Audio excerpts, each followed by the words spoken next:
Next up, strategy hopping.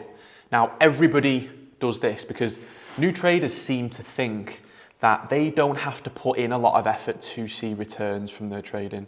Now, the strategy only takes up about 30–40% of what is going to get you to success within your trading.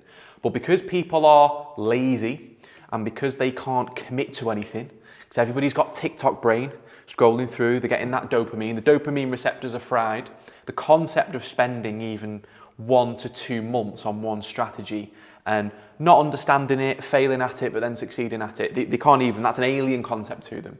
So they'll blame the strategy to basically mask their poor discipline and poor performance.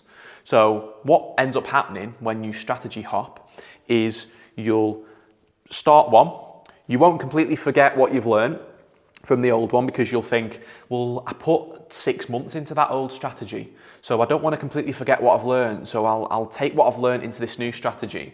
And then you'll pick up this new one and you'll go through the whole learning process of that, but then you won't forget what you've learned previously, and then you'll try and mold the two together and try and formulate this weird hybrid of a strategy. And then that will take you even longer to master, and then this is the situation where your learning journey takes longer and longer and longer and longer, and then people give up. So what you need to do, you need to find one strategy.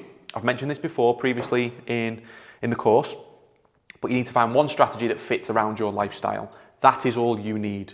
A lot of strategies are effectively the same thing. You know, 2 strategies may be very similar, one uses different jargon, right? One uses one way of explaining something, another is different, right?